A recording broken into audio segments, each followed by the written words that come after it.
Welcome to Math with Mr. J. In this video, I'm going to cover how to order fractions. We'll go through 4 examples together, and then I'll give you a couple of practice problems that you can try on your own.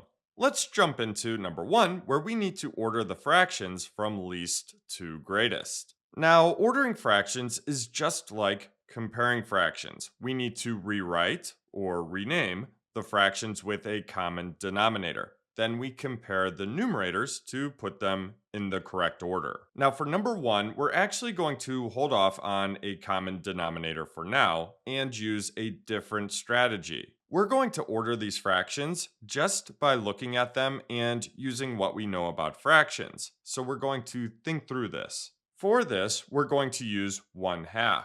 One of these fractions is greater than 1/2. One is less than 1/2, and one is equal to 1/2. So looking at the fractions, which is less than 1/2? Well, 3/10. Think, 5/10 is half, and 3/10 is less than 5/10. 3/10 is less than half. So 3/10 comes first. Again, that fraction is less than 1/2.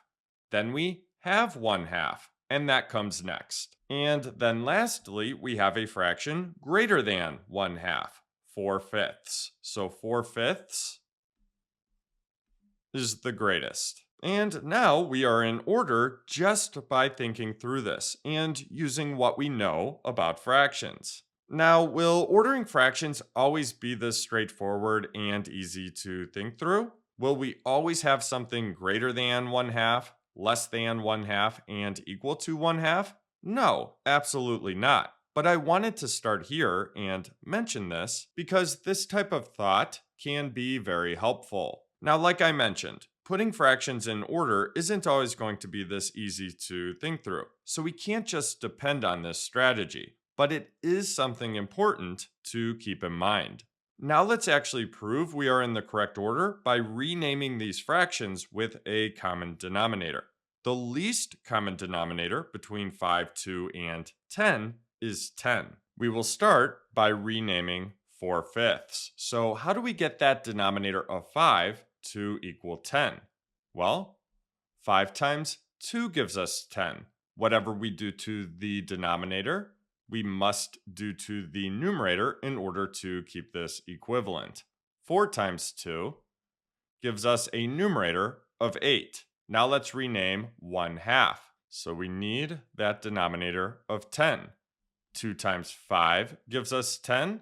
Whatever we do to the denominator, we must do to the numerator. 1 times 5 gives us a numerator of 5. And then 3/10 already has a denominator of 10, so we can leave that as is. And now we can clearly see that 3/10 is the least, so that comes first. And then 5/10 comes next, which the original fraction was 1/2. And then the greatest is 8/10, which the original fraction was 4/5. So here are our fractions in order from least to greatest. Let's move on to number 2, where we actually already have a common denominator of 8. And we need to put these in order from greatest to least. Now, we won't spend too much time on this one, but I did want to include an example with a common denominator. If we already have a common denominator, like number 2, all we need to do is compare the numerators in order to put them in order. The greatest is going to be 7/8. Then 6/8, then 3/8, and then the least is going to be 1/8. So here are our fractions in order from greatest to least. Let's move on to numbers 3 and 4. Here are numbers 3 and 4, and these are going to be our tougher examples compared to numbers 1 and 2. For these, we don't have common denominators to start. and all of the fractions are pretty close in value. We can't just look at these and the order is obvious. For number 3, all of the fractions are less than 1/2. And for number 4, all of the fractions are greater than or equal to 1/2.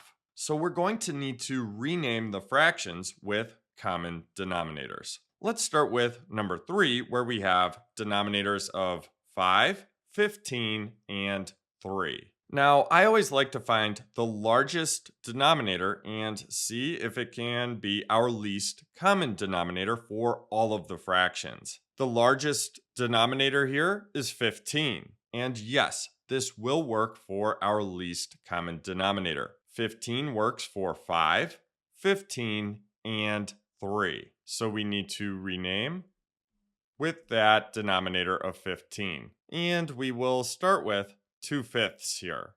5 times 3 gives us 15, so we need to multiply the numerator by 3 as well. 2 times 3 gives us 6. 4/15 already has a denominator of 15, so we do not need to rename. And then let's rename 1/3.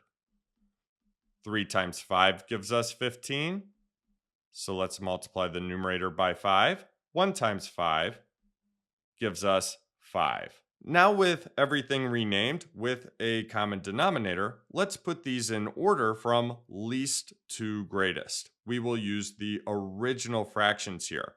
4/15 is the least, so that comes first.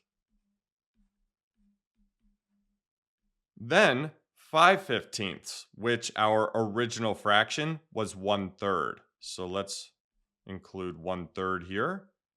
And then the greatest is 6/15, which the original fraction was 2/5. So let's include 2/5 here in our final list. And now we have our fractions in order from least to greatest. 4/15, 1/3, and then 2/5. Lastly, moving on to number 4, we need to order these fractions from greatest to least. We have denominators of 4, 12, 8, and 2. Our largest denominator here is 12. So let's work from that and find our least common denominator. So will 12 work for our least common denominator? Well, 12 will work for 4, 12, and 2, but it doesn't work for 8. So 12 is not going to be our least common denominator. Let's try the next multiple of 12, which is 24. Will 24 work for our least common denominator? Well, it works for 4, 12, 8, and 2. So yes, 24 is our least common denominator. So let's rename these fractions with that common denominator. And we'll start with 3/4. 4 times 6 gives us 24. So let's multiply the numerator. 3 times 6 gives us 18. Now for 7/12. 12 times 2 gives us 24. And then as far as the numerator, 7 times 2 gives us 14. And now for 5/8. 8 times 3 gives us 24. 5 times 3 gives us a numerator of 15. Now for 1/2. 2 times 12 gives us 24. And then for our numerator, 1 times 12 gives us 12. And now we have all of our fractions rewritten with that common denominator of 24. Now let's order these from greatest to least. The greatest is going to be 18/24, which the original fraction was 3/4. Next, we have 15/24, which the original fraction was 5/8. Then we have 14/24, the original fraction, 7/12. And then the least is going to be 12/24, which is 1/2. And now we are done. Our fractions are in order from greatest to least. Now, I do want to mention we used the least common denominators for the examples in this video. If we were to use another common denominator other than the least common denominator, this will still work. For example, if we used 30 for our common denominator for number 3, or 48 for our common denominator for number 4, those will still work. So something to keep in mind. Now that we've gone through some examples together, it's time for you to try some practice problems on your own. So have paper and a pencil ready. Here are your practice problems. I'll give you 3 minutes and then we will go over the answers. Feel free to pause if you need more time or jump ahead to the answers whenever you are ready. Go ahead and start.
Okay, so that was 3 minutes. Let's go over the answers. So here are our answers. I used the least common denominator for each example. So if you used a different common denominator than I did, that's perfectly fine. Just make sure everything is in the correct order. For number 1, we have least to greatest. We should have 7/10, 3/4, and then 4/5. For number 2, greatest to least here, we should have 7/9, 11/15, 2/3, and then 3/5. So there you have it. There's how to order fractions. I hope that helped. Thanks so much for watching. Until next time, peace.